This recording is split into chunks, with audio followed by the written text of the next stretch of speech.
Hello, welcome back to the channel. So today, or tonight, or whatever, recording this late, we are going to be doing another tech video because I feel like I need to do a few more just to get that side of the channel out. We've been doing a lot of gaming recently. I've had a lot of spare time on my hands, so not. The next gaming video that should be coming out is Halo, but right now is this one. So we are going on to look at this today. We are going to be doing a £600 PC build, and it is going to include everything you need and also have a little bit of movement room for the budget. I'll do a few recommendations, things that you can get within that range, for that, like within that range of budget room, wiggle room that you can fit in. And I will also include small things that you can make small changes on. So you might as well get into this, so let's go. So we are starting out with the key components. Really, we're starting out with the bits and pieces that I think are essential, and I'll talk about them and why we're getting those specific pieces. So the first key thing I look at is the CPU, top of the list. So we've gone for an AMD Ryzen 3 3200G. Now this CPU is really good for its price. It's £75 on Amazon to buy. It might not be available now.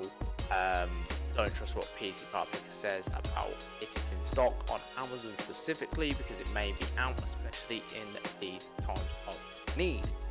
But let's have a little overview of the CPU. Now this is great for a budget build. Coming in at £75, you get the CPU running with Radeon graphics, which we are still not going to be using. But if you are looking for a build cheaper than £600, then still get this CPU. And if you can't afford a graphics card, then fair enough, just go with the Radeon graphics. They are plenty good, and they will probably end up being useful if you wanted to play games like League of Legends and stuff like that. You can still do it at a professional level, usually lower graphics, but it still runs. Considering back in the day, I used to play League of Legends on an old Packard Bell PC. So yeah, it's a great little CPU that you can just use for any build. But today we're going to be using it specifically for its PC processing power, what the processor is for. And also comes with a fan, which is great. Means it knocks off about 20 quid or less on a CPU fan for us, and the AMD ones are pretty good. I'm currently using one in my build. I do wish to replace it for a Cooler Master Evo 212 Black Edition. Great fan, cooling fan, and it's a great air cooled fan. Would recommend getting that fan if you are looking for one. But this comes with a standard, I think it's just a standard Wraith fan by AMD, and it is great. So we are looking at this section here. So we are coming in at a core clock of 3.6 gigahertz. Great, really good speed. I think it clocks in at the same speed as the 3600. I may be telling a lie. However, look that up yourself. I do have the box around here somewhere, but I'm pretty sure it is 3.6 gigahertz base speed. However, it also has a boost clock, and which I've explained previous in my last tech video about the 3600, that the boost clock is not a clock that it can be maxed out to. It is preferably more of a clock that's there that comes into place when you're specifically playing one game or running a program that's quite intensive.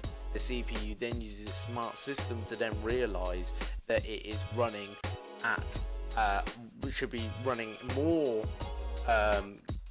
gigahertz towards the one program that is running that requires more power, so it will push up to the boost clock of 4 gigahertz. Now this is great for this clock, it's really good for gaming, and especially if you're doing like gaming and recording at the same time, then you're able to record at a decent quality, but at the same time also still be able to play your games. Now this is a really good for the price of the CPU, but it's not the only thing that this CPU comes along with. You've got the integrated graphics, which I spoke about before, the Vega 8 Radeon graphics, which is perfect for people who can't afford a graphics card at this time.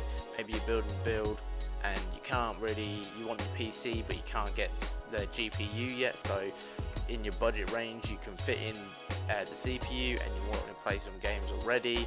Boom, got the Radeon Vega 8 graphics on this CPU, which is great. Now we're going down, we're going to look at the core count. So you're running on a quad core, which is just a little underperforming for some things, but it doesn't mean everything. It's not the world. You don't need to have all the cores in the world, but it is running at 4 cores, quad core, not too bad. Most games will run on a quad core. Things that you'll be struggling with when not having a quad core is when you come to do things like video editing or anything else like that. It may get even more intensive when you're trying to do something like streaming. You might struggle a little bit, but it's also dependent on the card you've got. So it really depends on where you're going, and I am going to say with this, it doesn't say it here, but I am going to say that the not the cores, the threads, the thread count on most of these Ryzen CPUs will have double the thread count as the core count, so you're getting more virtual cores and being able to process things a lot faster. Thus, you're able to do things like video editing a little bit better. But at the same time, you may not want to be using this for video editing specifically. But it is probably going to be better than an Intel graphics card in the process of doing multiple tasks. But I've also gone for this as just because all in all, it's got everything there for you. So yeah, we've gone for the Ryzen 3 3200G at a base of 3.6 GHz. It's a quad core. I'm also going to mention that it's probably really good. It can probably be overclocked like most Ryzen CPUs. Don't take my word for that. Research it and you will find out. But let's go on to the next section. So we're looking at the board. We've gone for an MSI B450A Pro Max ATX. Now this is the board that I'm running in my current PC. Works incredibly well. The BIOS is nice and neat, easy if you need it to be, or advanced if needed. So I would say it's a really good board. It's nice and slick. It's got very simple layout and it looks really good for most color schemes. So you can just go with that and run that, and you can have the color scheme and it won't affect too much if you're really bothered about that. If you do find that you're even short of a budget, then what you can do is go for a mini ATX version of this board. It's not too expensive. I'm using it for another build for someone who has asked me to sort out a PC for them, and this is a really good board for it. But I would recommend, if you're looking to do future upgrades or anything like this, do get an ATX board or look for something that's got enough support behind it. The reason why I say this is because the B450A Pro Max supports Ryzen 5 CPUs straight out the box. So if you're building a PC and you don't want to have to do BIOS update or anything like that, and in the future you want to upgrade to a Ryzen 5, then you can just grab the Ryzen 5, whack it into this motherboard, and you won't have an issue. You can go in and start running the PC straight away. Just slip the old CPU out and put the new one in. On top of that, this compared to the mini ATX board version of this is that this has 4 DDR4 slots for your RAM, so you can go from 8 to 16 for example. and it just makes things a little bit easier. On the Mini ATX board, it only has 2 DDR4 slots, so you can only put in 2 RAM, which means that the max you're going to be getting is, well, you can go up to 32, but that's if you buy 2 16 sticks, and that can be costly. So it's just a more flexible way of doing things, and you can easily upgrade in the future without wasting your money by getting rid of old RAM. So yeah, that's the basis of all this. It's got everything you need. It's got an M2 slot. It's got an M2 slot just there. It's got 2 GPU slots, so everything seems to be in check, and everything is very easy to set up. So it's just all good, and it supports the recording stop. Sorry about that. It supports. So I was just saying this. It's a really good motherboard, and it supports everything that you will need. So we're going on to the next section, trying to make this important. So as you can tell, also like to say, PC Part Picker, great website, go and have a look, because what you can get is it shows you your compatibility to see if everything is compatible or if there'll be any issues, and then you can scroll down and have a look and see what the issue is and what's not compatible and what might be a problem. Or it also tells you the wattage, so if you're looking to build a PC and you don't know what power supply you need, then you can just check out the wattage, and that will be what you need exactly. Going on to the next bit, after side railing there, we will go on to the memory. So we're looking at the RAM, and this is something very, very, very important. Now, AMD Ryzen CPUs most of the time, especially Ryzen 5, work better with DDR 3000 plus gigahertz speed, and it can cause some issues, well, not necessarily issues, but it works a lot better for you, and I would recommend getting this Corsair Vengeance LPX 8GB. The reason why I say this is because it's very, very, very sorry, lost my wording. It's very reliable RAM, and people have always got it. I have it in my PC and it works absolutely fine. I'm now running 16 gigs on it because it helps with my video editing, but I really do recommend this. I'm not saying that you shouldn't get any others. You can always get anything like, you can always get a RAM based like, you can always get other types of RAM. It's just, I would recommend getting the Corsair Vengeance. It's a very good RAM. But what I would say is, yeah, go for that Corsair Vengeance 8GB RAM. Next, going on to this, I'm just gonna go on talk shortly about the Western Digital Caviar Blue 1TB drive. It runs at 72,000 RPM. And it's an internal hard drive, and it's 1TB. It's just there for extra storage for anything else that you need, because you're not going to be able to put everything on the SSD. Now, it's the fastest one, not the fastest drive that you can get, but it's a quick drive, and it's only a HDD, so you don't really need to worry about speed too much.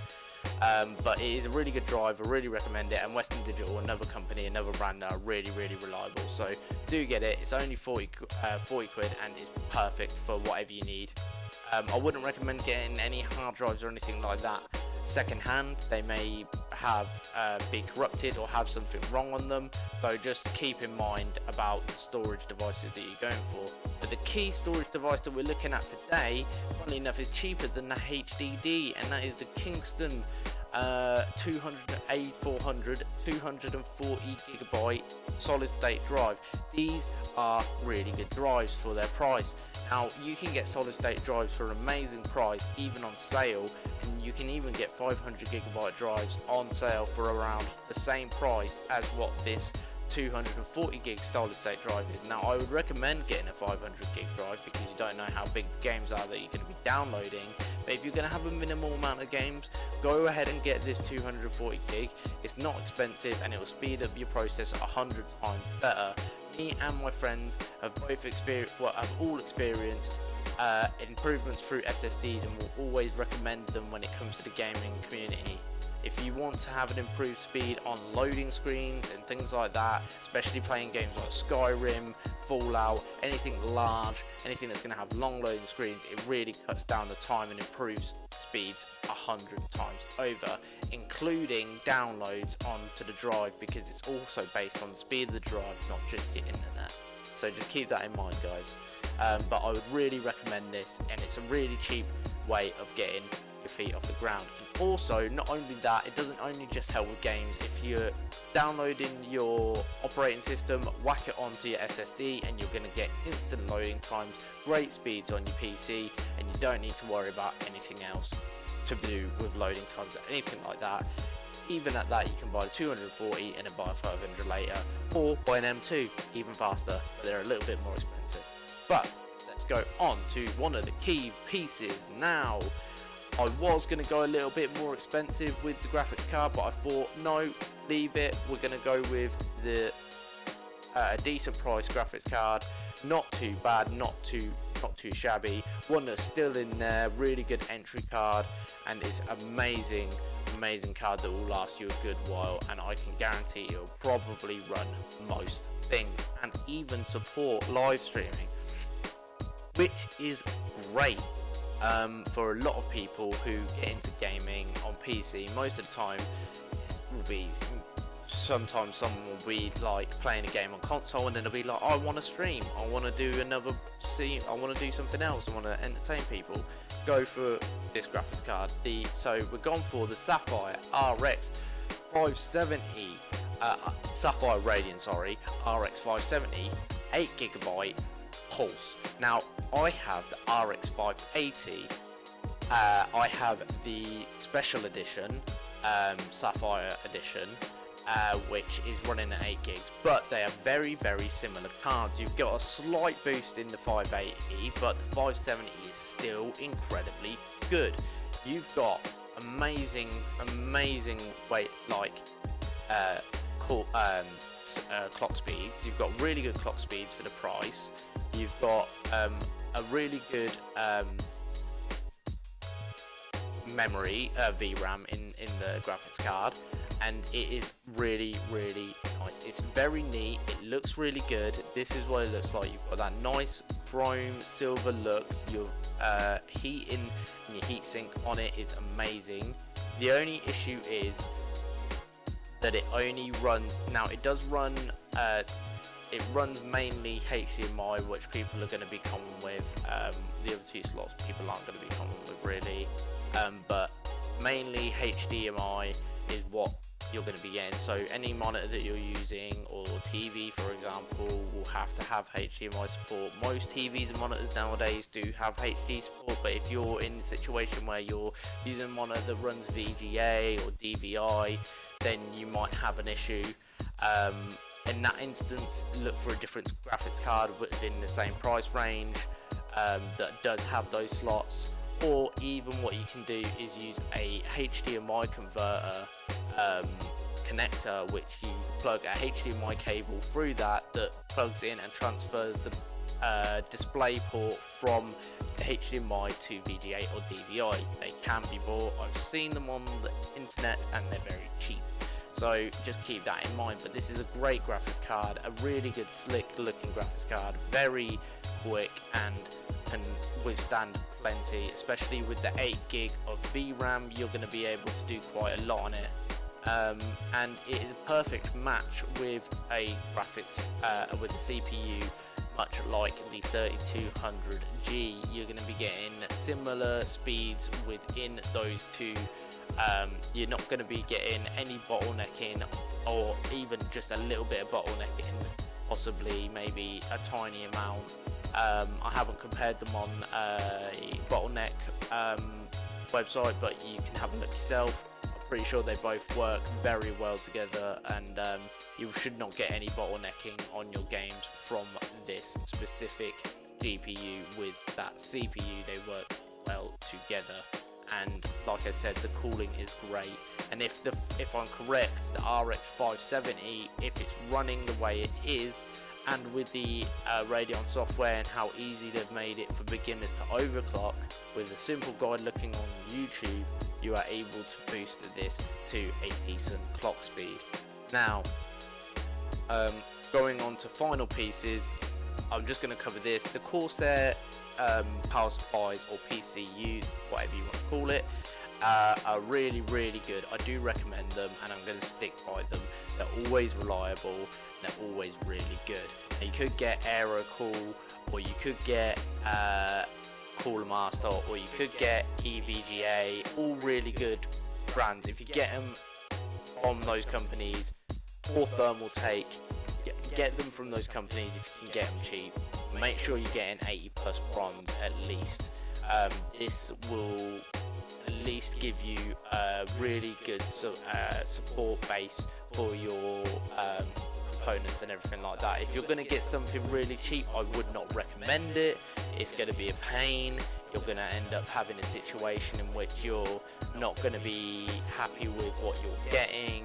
You're going to be getting situations possibly where you're buying a really cheap power supply and everything's going to fry on your board, or everything's going to cut out, and you don't want that. That's very bad. But I recommend just going for something that you know, and look at what people recommend and what companies are trustworthy. Bits and bobs. Don't cheap out on power supplies. The worst thing you can do. But we will just have a quick look over it, because what I would like to mention is, now this has got really neat cabling. It's really nice that they give you that really neat cabling. I love that. Now you can keep going through, having a look. Now I've gone for, you can get a no modular PCU. You can get a no modular power supply, which means you won't be able to have adaptable sections for your like adaptable sections for specific things like your graphics card, blah blah blah, which can be a pain in case you want to do upgrades in the future, or something requires power, or you're not going to be getting what you want. So always look for these things. I would really recommend going semi or full modular. My power supply is semi-modular. It's the one from my first build, but it has lasted me at least 3 years. So they're really good, they're really trustworthy, and you won't get any issues unless you've got a slightly bust one, which is like 1 in whatever. Don't take my word for what numbers I say, but just believe me when I say these are really trustworthy. So yeah, going on to the final bit, and it's not necessary, you don't need to spend £73, in which I do, but it's just a nice nice mid-tower case. So we've gone for NZXT case. You can go for a case that costs you 20 quid. You can go for a case that you got from an old PC. As long as your motherboard fits, that's great. It's up to you. If you want something with good cable organisation, maybe you want to spend a little bit more money, or you want something that matches your colour, or something along those lines, then go for a case like this. Now I really like this case. I'm actually going to buy this case for myself, for my PC, because the current case I'm going to be giving away to my dad for his PC build, but I am currently waiting on getting this case so I can replace it. But this is a really nice case. I really like the look of it. It's really nice. Now I'm not sure if I'm correct in saying this, but this specific case, I don't think it comes with 2 fans. It may come with 2 fans, but it has no front fans. So this front section here, this front panel here, has space for 3 fans, but it doesn't come with any in the front. You have ventilation on the side just here, and I think you've got ventilation on the bottom of the case. You've also got a power supply shroud that covers up this section, so you don't have your ugly power supply just sticking out, and you've got plenty of organisation, cable organisation at the back. And the case looks really slick. You can get it in different colours, you can get it in full white, you can get it in red, black. You can also get different versions of it. You can get already fitted LEDs inside, and they're really nice and they're really slick. They really do look good. So yeah, I really do like this whole setup of this this case, so I would recommend getting this. You can get cheaper. There's an Aerocool one that I've used for a build that's around £38, and it's really nice. It's got an LED strip at the front. I'll try and find it now. I'll just have a quick look. Pretty sure it's Aerocool. I will just skip to this section.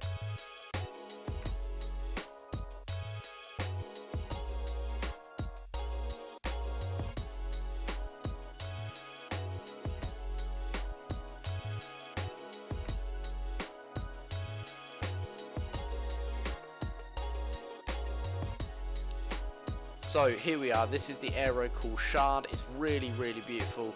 It has a tempered glass window, which is great, really, really good. And it's got this nice LED strip on the front, really nice. I'm using it for one of my builds for one of the people who want to get his wants me to put on PC. There's plenty of space at the back, and there's also there's a power supply shroud, and you can easily take off a sticker off the side of your power supply if you don't want it there. But it's really nice, got a really nice look to it. As you can tell, it's quite compact, but it's also got quite a lot of room. So it's a really, really nice case, and this is another one I recommend, and it only comes in at £58. So it's another £10-20 cheaper than the NZXT case, and if you like the look of this one, then go for it. I would like to also mention that the NZXT case also has a tempered glass side panel. I didn't mention that because it wasn't in the images, but yeah, if you're also worrying in your budget about getting anything like a OS operating system, Windows 10 for example, what I would recommend is going on to specific websites where you can purchase CD keys for lower prices, and you don't have to spend extortionate money on OS operating systems all the time. Especially if you're building a lot of PCs, you can have an issue with that in some cases. But this is the overall build for the PC. It comes in at £579.50 altogether. That includes the shipping. Now you can increase and decrease the shipping, or find the prices better if you go on Amazon for example and you have Amazon Prime. You don't have to pay for the shipping, but it's only a £5 difference. Or if you want to buy off Amazon, it's going to be a little bit more, but you've got that trustworthiness of Amazon for you, however you guys want to do it. But I would say, so you've got 50, let's say about another £20. What are you going to do with that £20, for example? What are you going to do with it? Now, I would say if you want to get something for better cooling, for example, you could always get something along the lines of a CPU cooler, but you don't need anything major. I wouldn't recommend getting water cooling at this budget. Just go for something nice and easy, some air cooled stuff. So if we just go all the way down, say about £25, you don't mind going over. You've got Be Quiet Slim Pure Rocket cooler. As you can tell, you're getting more fins on it than you would with the cooler for Ryzen, and you've got a Be Quiet fan on there, and they are amazing fans. It's a large cooler, the fan's going to be incredibly quiet, and you're not going to get too much noise from it. So what I would recommend getting one of those, or if you're not interested in one of those, then maybe you could get something along the lines of if you don't want a CPU cooler and you think, oh okay, no, the one that I'm getting with my CPU is fine, then you could go into different areas such as maybe a little bit more RAM. I'm pretty sure you could buy 4 gig of RAM for under £20. Let's just have a quick look. So we're gonna go for 1 4 gig of RAM. We're looking for a Corsair Vengeance 1 gig of RAM, another 20 quid. So you can go up to 12 gig of RAM for the extra £20 if you wanted to do that. I wouldn't recommend doing that. What you could do is probably save up a bit more money, get another £20, whack in another 8 gig of RAM. Makes all the difference. But if you wanted to do something else, you could go for getting different peripherals. You could buy a new mouse that's on sale, a new headset, a new keyboard, something to go towards a new monitor, or finally what I would recommend with this specific NZXT case or other cases, for example, that don't come with fans or blah blah blah, go on to things like other accessories, go into case fans, and there are plenty of fans that you can get. Now you can get different Corsair ones and stuff like that. Now there is a specific fan company that have released that have got fans coming out, and they're quite low budget. Now I need to find these. They're not a big brand, but I've seen them on Amazon. They're very cheap, very budget. I need to test them, so I wouldn't recommend getting them yet, but I am going to test them. They're called Up Here fans. Some people have said they're good. I haven't heard anything really negative about them. The only negative thing I saw on Amazon for them was one person said that he bought them in a multi-pack and one of them broke out of the rest, and it's not ideal. Yes, you expect them all to work, but what is one fan? Especially within their price range, I can't really give you a specific price on them, but I'm pretty sure they're about £5 a fan rather than spending 20 quid. It's like the equivalent of an Arctic fan, which have also heard that are very good, but they also come with RGB, which is great. Like, if you want a good looking PC, go for the RGB, but if you don't like that, then you can just go for the plain look. Sorry about that. I just had a interruption in the recording. You can just go for the plain look and do that. So all I'm going to say now is this is the final build. I hope you guys like the look of it. It's just a £600 build that I have put together, just under £600. So I hope you guys enjoyed the video. If it helps you out with your build and what you looked into and what you thought you could get, or what you think, what you need help with, or what you didn't know what you were going to get, or double checking if your build was right, then yeah, I hope this has helped you out. But yeah, thanks for watching, guys. I really hope you enjoyed the video, and I will see you in the next one. So goodbye. Alright, final message, just like to say, please dislike if you didn't like the video, comment what you like down below, and please subscribe to the video. It would really help. Thanks a lot, guys, and I will see you in the next